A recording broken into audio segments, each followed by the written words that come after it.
সুপ্রিয় শিক্ষার্থী বন্ধুরা, তোমাদেরকে ধন্যবাদ জানিয়ে শুরু করছি আজকের লেসন প্ল্যানের দ্বিতীয় অংশ। আজকের আলোচনার বিষয় হচ্ছে রাদারফোর্ডের পরমাণুর মডেল। রাদারফোর্ডের পরমাণুর মডেল আলোচনা করার আগে আমরা গত ক্লাসে যেটা আলোচনা করেছিলাম সেটা একটু রিভিউ করে নিব। আমরা গত ক্লাসে আলোচনা করেছিলাম রাদারফোর্ডের আলফা কণা বিক্ষেপণ। এখানে বেশ কিছু গুরুত্বপূর্ণ বিষয় আমরা শিখেছিলাম, যে আলফা কণা কী, তেজস্ক্রিয় মৌল কী, আলফা কণা রাদারফোর্ডের নিউক্লিয়াস আবিষ্কার কীভাবে হলো, এই বিষয়গুলো নিয়ে আমরা বিস্তারিত আলোচনা করছিলাম। আজকে সেখান থেকে নিউক্লিয়াস আবিষ্কার হওয়ার পর যে মডেল নিয়ে যে সমস্ত মতবাদগুলো দিছে, সেই মতবাদ নিয়ে আমরা আজকে বিস্তারিত আলোচনা করব।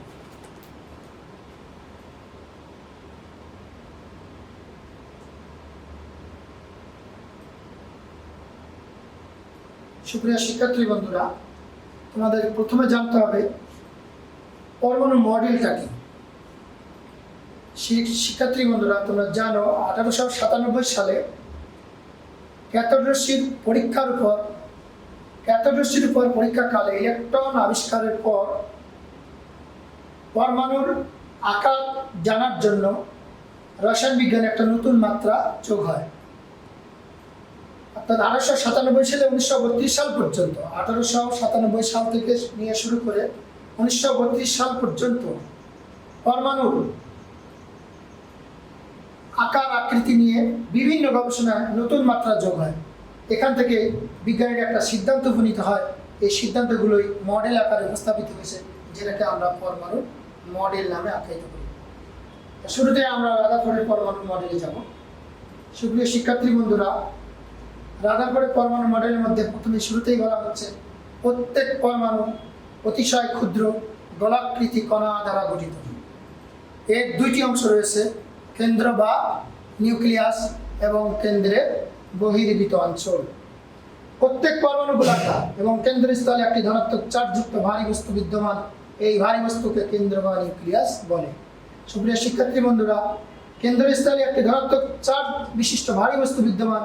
এরা আমরা রাদারফোর্ডের আলফা কণা বিক্ষেপণ পরীক্ষা থেকে আমরা এটা জেনে এসেছি। অর্থাৎ তার প্রথম মডেলের প্রথম যেটা স্বীকার্য বৈশিষ্ট্য, এর মধ্যে বলা হচ্ছে প্রত্যেক পরমাণু অতিশয় ক্ষুদ্র গোলাকৃতি কণা দ্বারা গঠিত। এর দুটি অংশ রয়েছে, কেন্দ্র বা নিউক্লিয়াস এবং কেন্দ্রের বহির্ভূত অঞ্চল। নাম্বার 2, পরমাণু বিদ্যুৎ নিরপেক্ষ।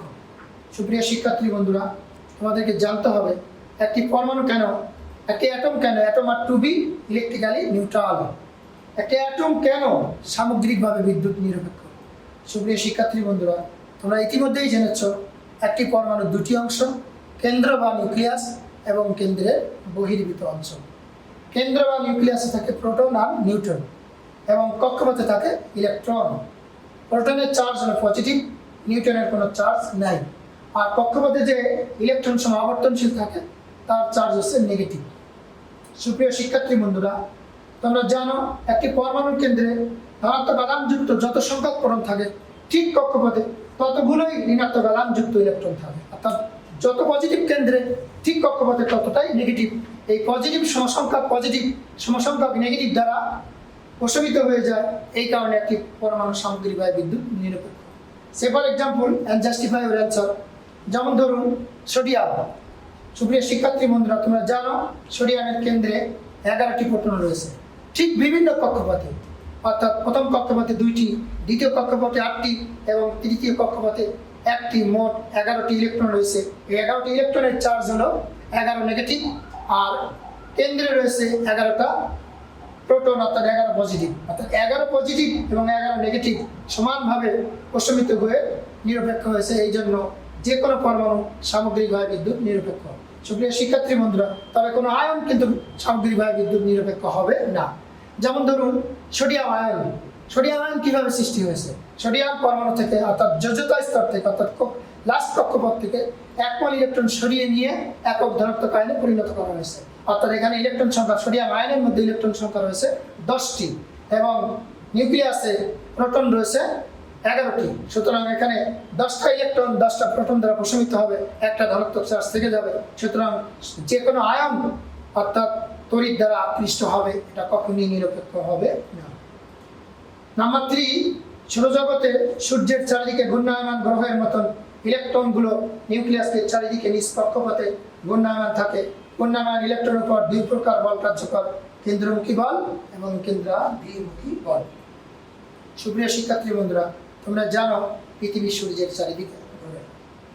ঠিক একইভাবে নিউক্লিয়াসকে কেন্দ্র করে যে কতগুলো অনুমোদিত বৃত্তাকার কক্ষপথ আছে, সেই বৃত্তাকার কক্ষপথে ইলেকট্রন সমূহ সর্বদা ঘূর্ণায়নরত আছে।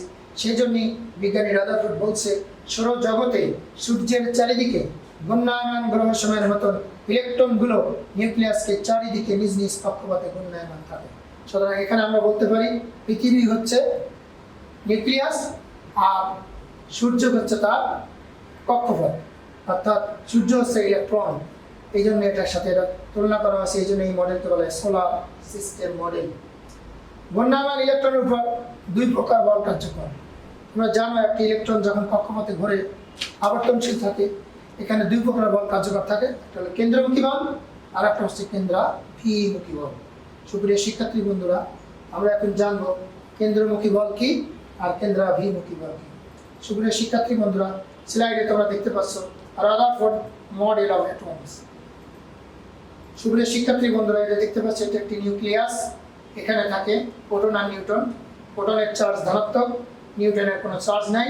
এই জন্য একটি পরমাণুর কেন্দ্রের চার্জকে আমরা ধনাত্মক বলে থাকি, অর্থাৎ প্রোটনের চার্জকেই আমরা একটা পরমাণুর চার্জ বলে থাকি, অর্থাৎ নিউক্লিয়াসের চার্জ বলে থাকি। নিউট্রন, নিউক্লিয়াসের মধ্যে এখানে প্রোটনের মধ্যে নিউট্রন রয়েছে। ইলেকট্রন অরবিটস, অর্থাৎ বিভিন্ন কক্ষপথে দেখতে পাচ্ছ শিক্ষার্থী বন্ধুরা, এখানে ইলেকট্রন অবস্থান করতেছে এবং ঘূর্ণায়নরত আছে ইলেকট্রন। সুপ্রিয় শিক্ষার্থী বন্ধুরা, কেন্দ্রমুখী বল আর কেন্দ্রাভিমুখী বল সম্পর্কে এখন আমরা আলাপ করব। কেন্দ্রমুখী বল কোনটা? অর্থাৎ কেন্দ্র বা নিউক্লিয়াসের সাথে ইলেকট্রনের কক্ষপথের যে বল, আকর্ষণ বল, এটাকে বলি আমরা কেন্দ্রমুখী বল। অর্থাৎ একটি পরমাণুর কেন্দ্র কক্ষপথের ইলেকট্রনকে যে বলে টানে, যে বলে আকর্ষণ করে, সেই বলকে বলি আমরা কেন্দ্রমুখী বল। অর্থাৎ নিউক্লিয়াসের প্রোটন অর্থাৎ ধনাত্মক আধানের সাথে কক্ষপথের ইলেকট্রনের যে আকর্ষণ বল, এই বলকে বলি আমরা কেন্দ্রমুখী বল। এবং সুপ্রিয় শিক্ষার্থী বন্ধুরা, তোমরা জানো কক্ষপথের বাইরেও সারাউন্ডিং এক প্রকার শক্তি রয়েছে। এই শক্তি ইলেকট্রনকে বাইরের দিকে ছিটকে নেওয়ার চেষ্টা করছে। এই কক্ষপথের ইলেকট্রন সমূহকে বাইরের যে শক্তি তার কক্ষপথের বাইরের দিকে টেনে নেওয়ার চেষ্টা করছে যে বলে, এটাকে বলি আমরা কেন্দ্রাভিমুখী বল। সুপ্রিয় শিক্ষার্থী বন্ধুরা, একটি ইলেকট্রনকে একটা নির্দিষ্ট কক্ষপথে টিকায় রাখতে হলে অবশ্যই কেন্দ্রমুখী বল এবং কেন্দ্রাভিমুখী বল পরস্পর সমান হতে হবে। সুপ্রিয় শিক্ষার্থী বন্ধুরা, আশা করি তোমরা কেন্দ্রমুখী বল এবং কেন্দ্রাভিমুখী বল কি ক্লিয়ার বুঝতে পারছো। আমি আবার বলছি, কেন্দ্রমুখী বল হচ্ছে নিউক্লিয়াস কক্ষপথের ইলেকট্রনকে যে বলে টানে, যে বলে আকর্ষণ করে, সেই বলকে বলে আমরা কেন্দ্রমুখী বল। আর কক্ষপথের ইলেকট্রন সমূহ বাইরের শক্তি যে বলে টানে, বাইরের দিকে টানে, এটাকে বলে আমরা কেন্দ্রাভিমুখী বল। অর্থাৎ কোনো কক্ষপথের ইলেকট্রন একটা নির্দিষ্ট কক্ষপথে আবর্তনশীল রাখতে হলে অবশ্যই ওই পরমাণুর কেন্দ্রমুখী বল এবং কেন্দ্রাভিমুখী বল পরস্পর সমান হতে হবে।